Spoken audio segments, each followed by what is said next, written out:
John, you're going to have to hit mute, I think, or you do that first, man. I'll just put my AirPods in so you don't hear the echo.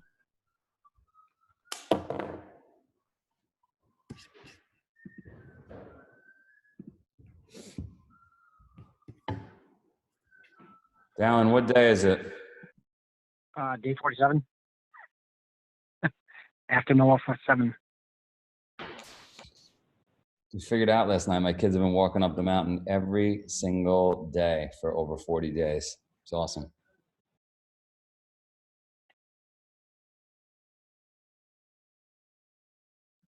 Give us a second. We're about to go. We're 1 minute late here. I had to do some filming. I apologize. Spartans! What is your profession?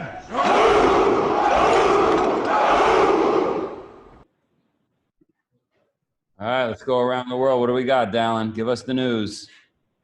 Okay. Basically, the predicted coronavirus catastrophe hasn't arrived in Sweden. What's next? That's the name of the article. Another one, closing schools for COVID-19 does lifelong harm and widens inequality. Harvard will reopen in the fall, but whether it's remote or on campus is uncertain. A Chinese biotech firm reports COVID-19 vaccine protects monkeys from new coronavirus. 6 monkeys given an experimental coronavirus vaccine from Oxford did not catch COVID-19 after heavy exposure. Researchers have developed a new antiviral coating that can protect surfaces for up to 90 days. Researchers begin testing low-cost nasal swabs that can be manufactured quickly and can solve the current shortage issue.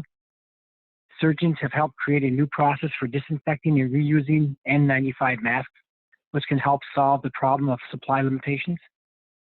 Germans are being urged to stay home amid fears COVID-19 infection rate is rising again, just a few days after infection.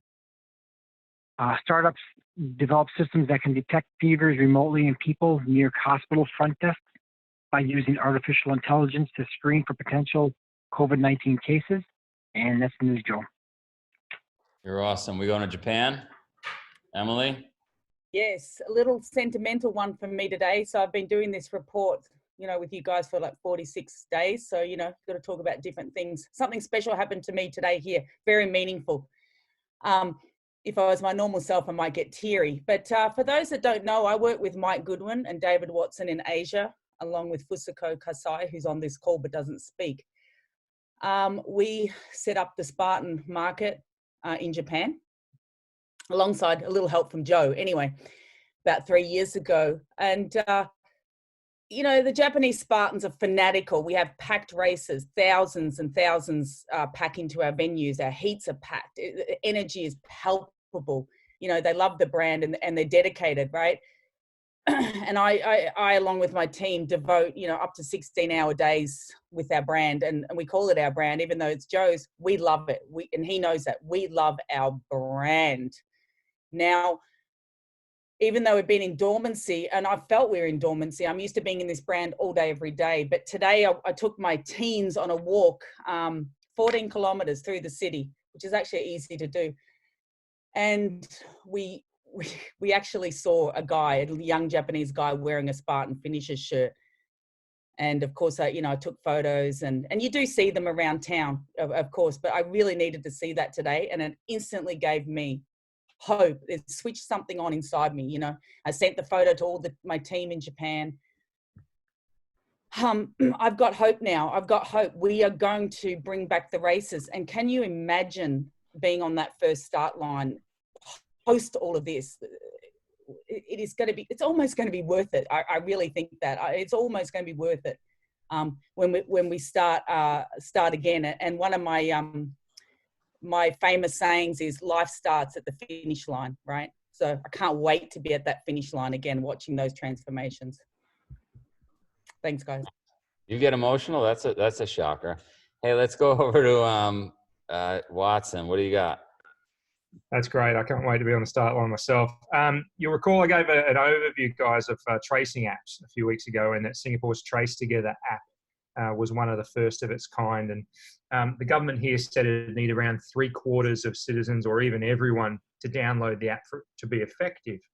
But that hasn't seemed to stop Scott Morrison, the Australian government, from taking on the task in Australia. Around 2.5 million Aussies have downloaded the latest app in Australia. You're probably going to see it in your news wherever you are. So about 22 million Aussies to go. But they're really whipping the horse down there. They're really keen on this thing. And why is this important? I say it's important, and perhaps the military guys can lean in on this as well. You're going to see this coming across all of your countries. We've seen it in the US, in South Dakota, for example, already, right? The problem is that these guys are telling everyone, rest assured, your privacy is safe. Everything will be deleted in time. They've even said, here's the source code. Well, but by the way, we haven't released all of the source code because for security. Figure that one out. Now, Morrison's taken to basically telling Australians that if you want sport back, right? If you want sport back, download the app. It's like wearing sunscreen, he says. It's like wearing sunscreen. He even went so far as to say, if you want the liberties that you're used to, download the app. And I know we're recording this call, Joe, and I'm glad we're recording this call because I want this one to be kept forever. I want to quote him. If you want to return to a more liberated economy and society, it's important we get increased numbers of downloads. He's basically saying that if I want freedom, I got to download an app.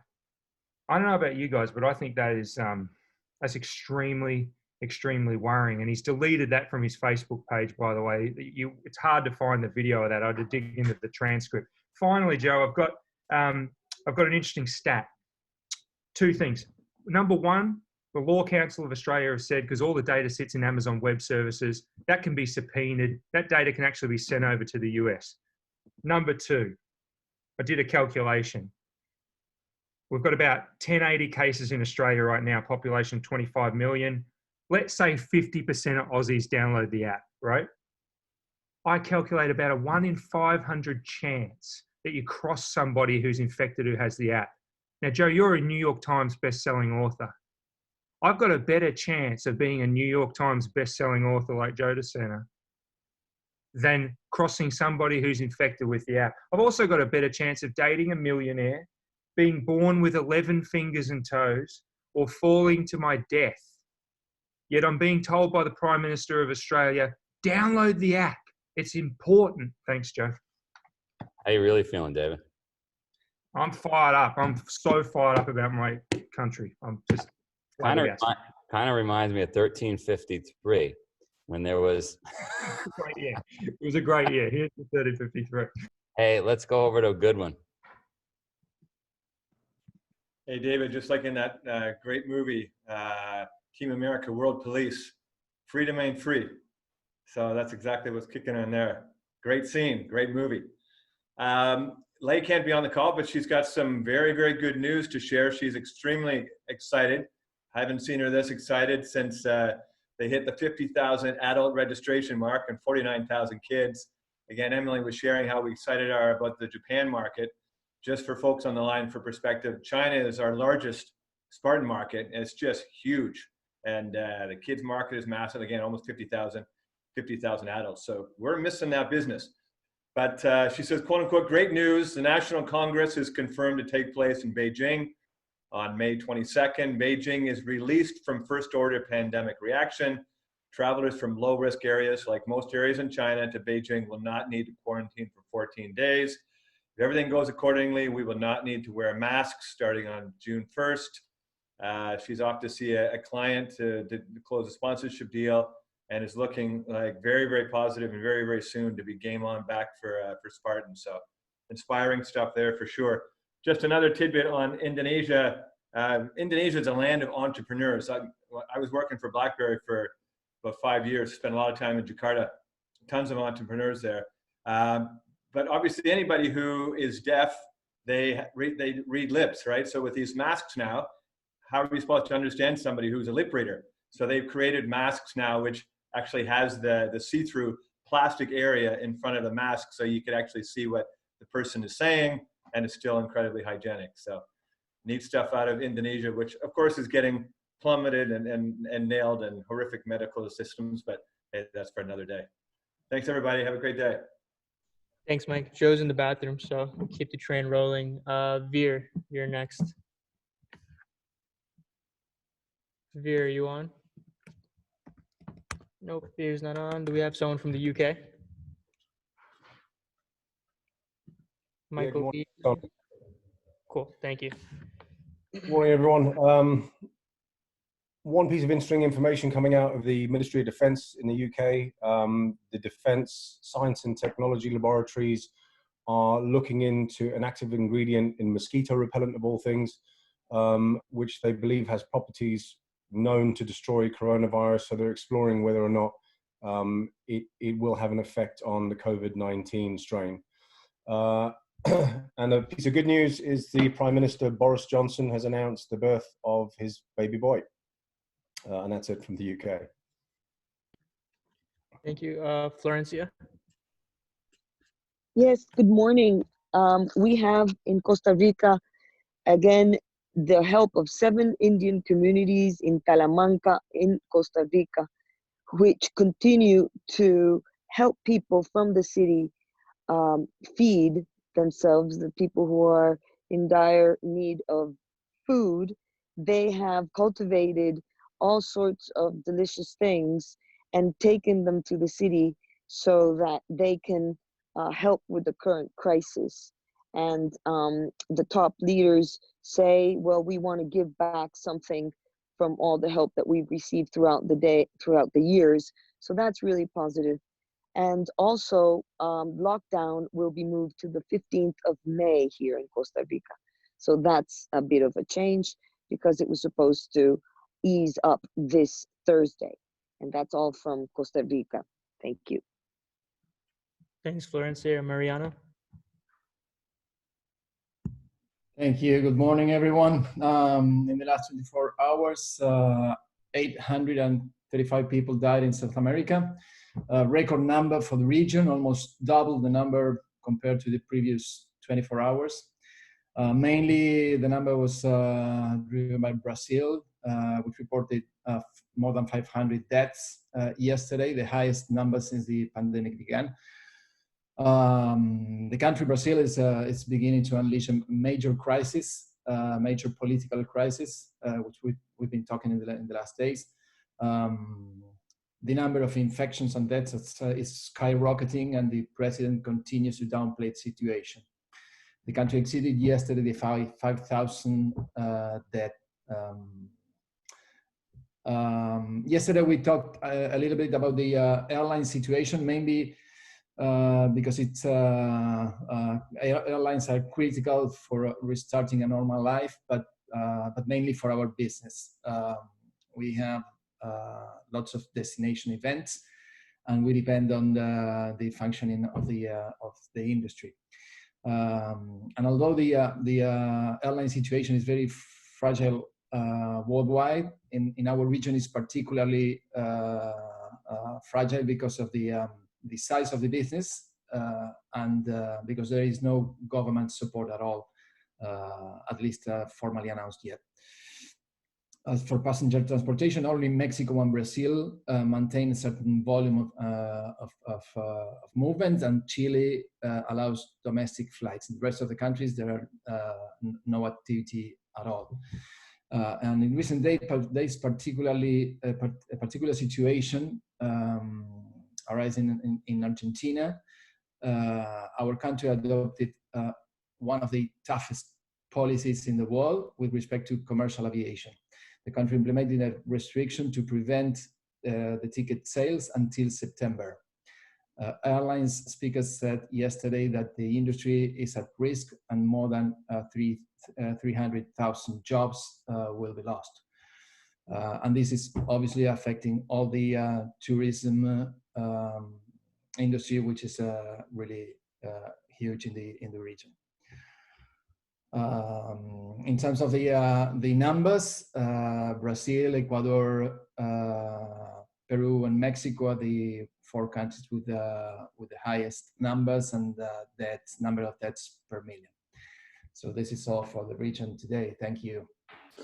Thanks, Mariano. Let's go to Kyle in New York. Thanks, John.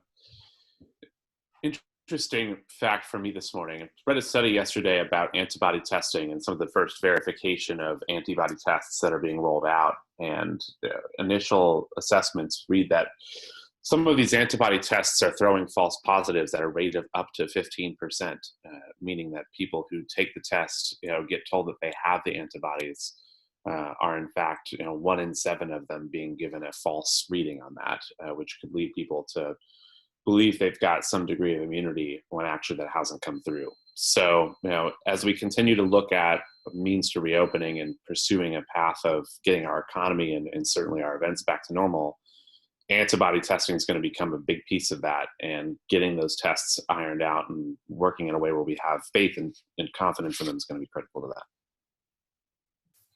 We got John, who was just running the controls here. His brother got me an antibody test, but I don't know. I mean, there's been mixed results on those, right, John? They're not 100% accurate. What are you hearing, Kyle? Yeah, that's what I was just saying. There was a study that came out yesterday that sampled the first 5 popular antibody tests and found that they were on average throwing 15% false positives. Got it. Sorry. All right, let's go to Dr. Paul. Is he on? Yeah. Good morning. Good morning, everyone. Hi. How are you doing?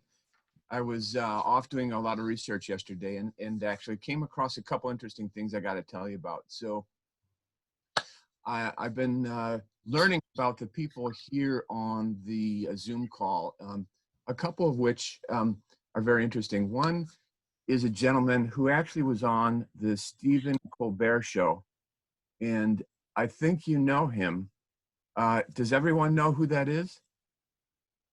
That Big Frank. That's Frank. Yeah, Frank.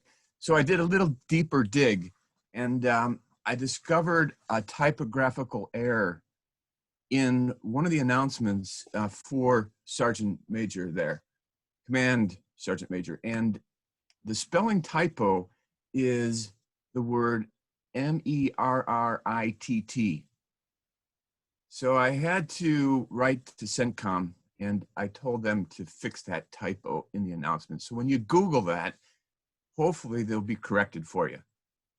The other thing that I realize is that when Joe talks about one of our people here who has great stage presence, there's a reason for that.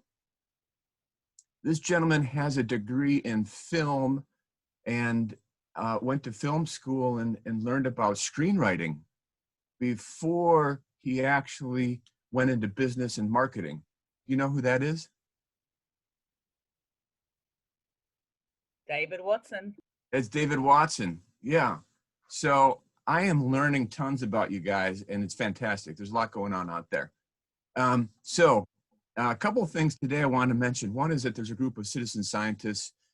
These are leading experts in science from the United States who have really put recommendations to the US government, including the administration, for a sequence of studies and research and priorities. And I put that up on the chat so you can all take a look at it. It was featured in a front page article of the Wall Street Journal actually yesterday. So take a look at that. You can download it as well from Google or wherever. And it's very interesting because one of the things that you'll learn is that there is a trajectory of development, our approach. One of the things that David was talking about earlier is privacy and contact tracing and all the changes in public health. One thing I can tell you right now is that there's a very quiet revolution going on in public health. And we're going to see new things coming about that I have a feeling, I could be wrong on this, but I believe worldwide there's going to be a greater acceptance for stronger public health. When I was working in China, I worked in Korea, by the way, for 12 years. And I was in China and North Korea and other places. And one of the things I can tell you is that in China, they have a public security bureau. And in the public security bureau, they can track virtually everyone. And from a public health standpoint, that proved to be very useful because we were tracking people who died out of hospital. I was trying to figure out where our patients were dying. And so they actually found that out. I got information about where they were dying. And I think that's very important from a public health standpoint. From a privacy standpoint, you can imagine the implications. So there's a lot of controversy around that. But I think the contact tracing apps might be positioned in a way that preserve privacy, but improve the way we can do contact tracing. And if we get that money for contact tracing, I'm hoping we can figure out a way from a public health standpoint to use it to protect people, but keep them and their information safe. So that's my hope. A lot of information about vaccines as well that I'd like to bring you later this week. There's at least 6 different approaches, some of which are quite complicated to ferret out and make sure that they're safe, including the live inactivated vaccine.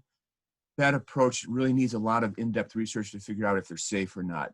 And the last thing I'm going to mention is that from Korea, one of the things we know is that kimchi is a great immune stimulator. I ate a lot of it. It's hard to find in the US, but I ate a lot of it in Korea. The other thing they love is ginseng, and that may be protective as well. A product of Wisconsin here in the United States. So I'm going to stop there. I got a lot more to talk about, but I'll end. Thanks. Thanks, Doc. Hey, we looked up your background. Turns out you're not an actual doctor. You're a triathlete. but you look like one. That reminds me, I have one other quick story. In 1996, I was in Zimbabwe, and I went to a conference, and I decided to go whitewater rafting down the Zambezi. And in the training program before the whitewater rafting, they tell you if you get sucked down one of these eddies, that you just wait and you look up and you look for the light, and then you get popped back up. So sure enough, in the afternoon when we were whitewater rafting, I was with a group of not so skilled rafters, and we went down one grade 3 or 4 rapid, and we got flipped over, and the raft hit my helmet off. And the next thing I knew, I was getting sucked down one of these things, and it goes down and down and down and down and down, and you're going down. And I thought, oh crap. So I looked up, saw the light, and just had to be super patient to wait for that being popped up. And finally did pop back up. And when I popped up, I felt like I had swallowed half the river. So the only thing I could do is just barely get to the rocks on the shore of the river and wait for about a couple of minutes just to kind of regain my strength. And I think the lesson from that I learned is that we just got to be really patient with this epidemic, this pandemic, because eventually we will pop back up and we will realize that we can get through this. And we got through it, and I got back in the raft downriver, and we continued on the rest of the trip. So a lot more stories, but I'll stop there. We will survive. We got Netflix. We will. Doc. We got Netflix and Zoom. Hey, we're going to, who do we go to? Military. Colonel Nyon? I am, sir. I'm here today. It's my every other day. Hey, real quick, because I like to answer people before I get started. I'll be probably the guy after Watson that downloads the app, which means probably never. So just I'll leave it there. Also, the United States Navy confirmed UFOs yesterday. Everybody just kind of shrugged and said, so what? I mean, they released the videos that people have been watching on conspiracy sites for years, and nobody seemed to care. So I found that kind of interesting. All right, to what I want to talk about. I read an article yesterday called from a site called War on the Rocks. It was written by a retired lieutenant general named Dave Barno. Frank probably knows him, but Barno is, without question, one of the all-time great strategic thinkers of the military. Exceptionally smart cat. I once saw him brief like 135 slide deck before we went in a mission. Never even turned around to look at the slides and knew what was on every single slide and just rattled the crap off like that. Unbelievable guy. Anyway, he wrote an article that says how the pandemic is going to change the U.S. military. And there's 5 areas that's going to have dramatic or drastic change coming up. And one is that the forward presence of the U.S. military will be diminished, and the geography will no longer be important because the threat, because of the pandemic, has now turned into a threat. So people see our weakness. We now have to react to the weakness, which means we're going to become cyber and space oriented. We're going to leave our forward bases and forget about geography and become homeland defense forces. The reserves and the National Guard will be elevated. The active duty will be cut.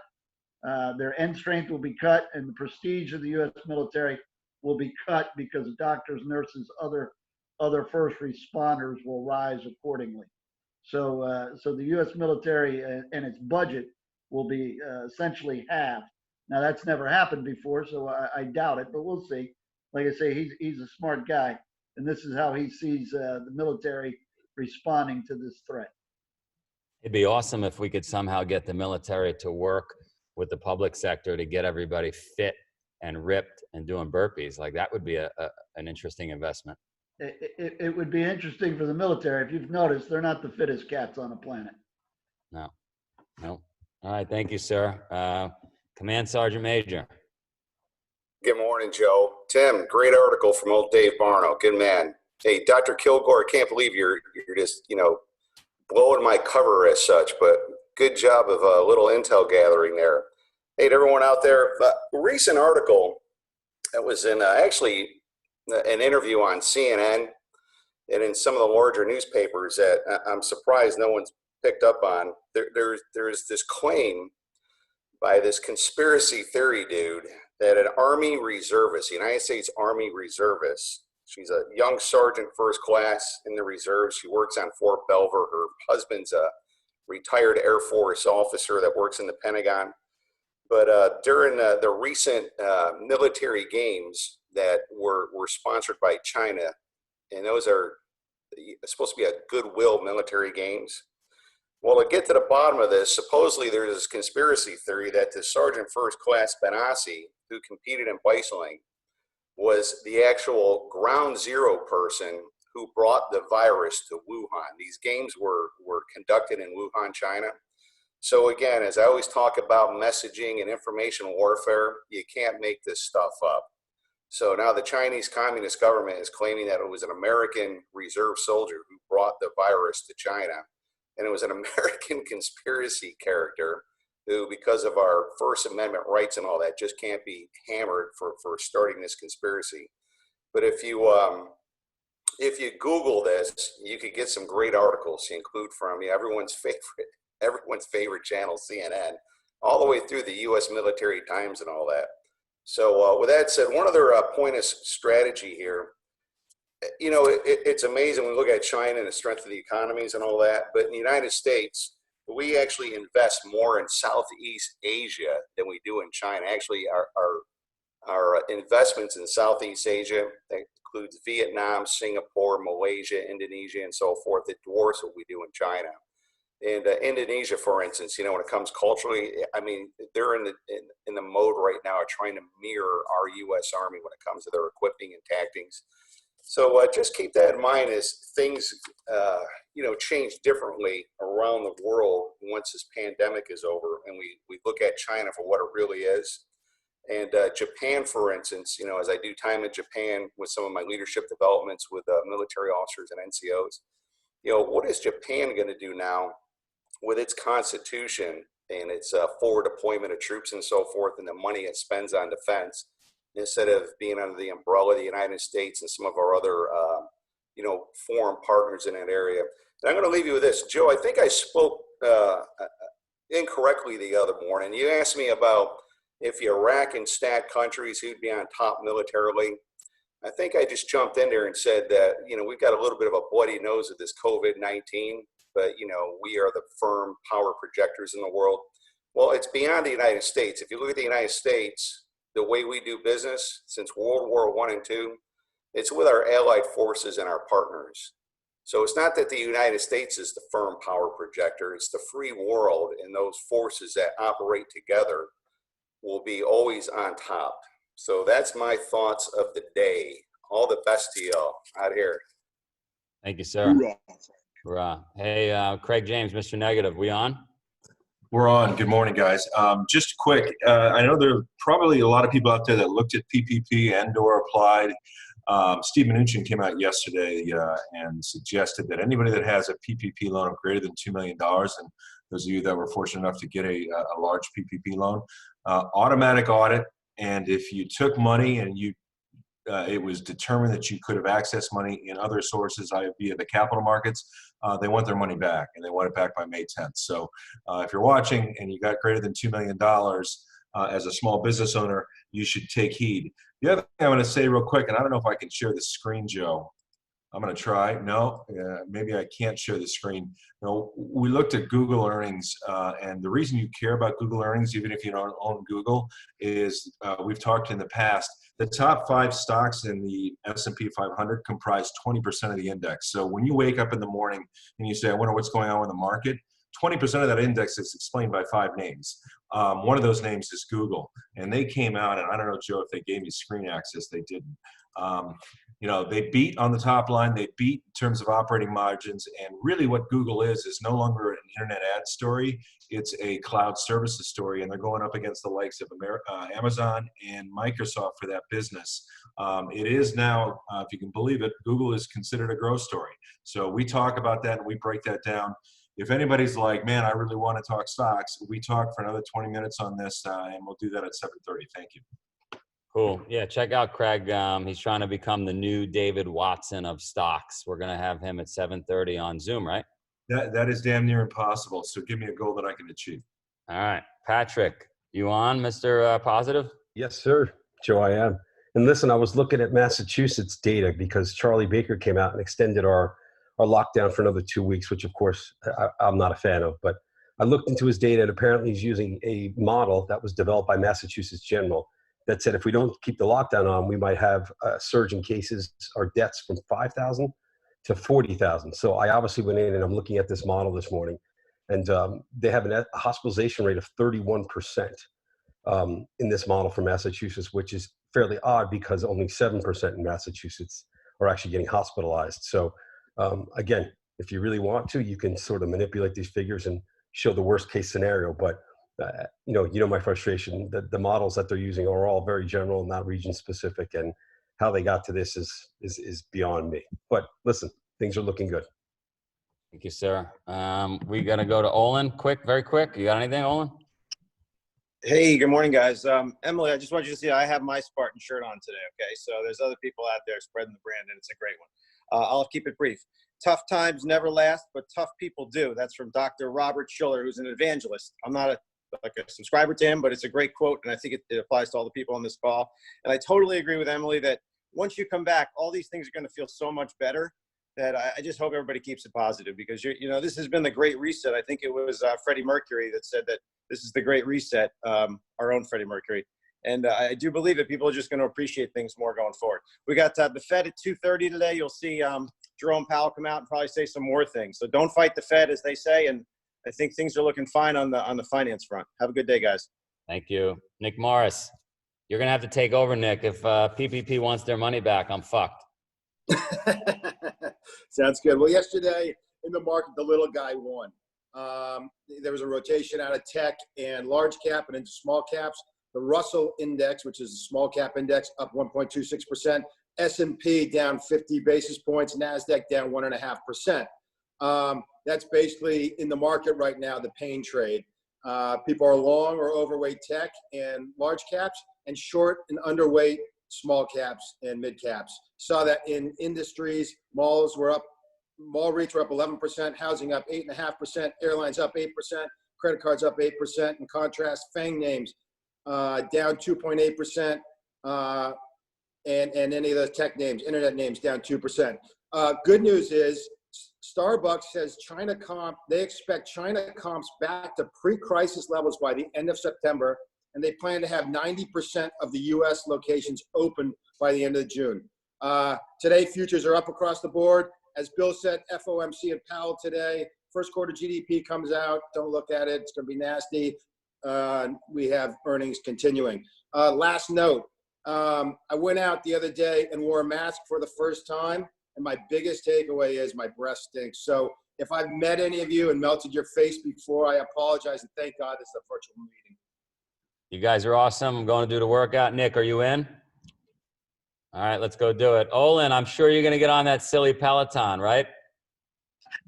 Nope, I'll be doing my burpees. All right, let's go. About 5 Leonidas burpees for me. And don't forget, Craig, coffee and stocks at 7:30. See you guys.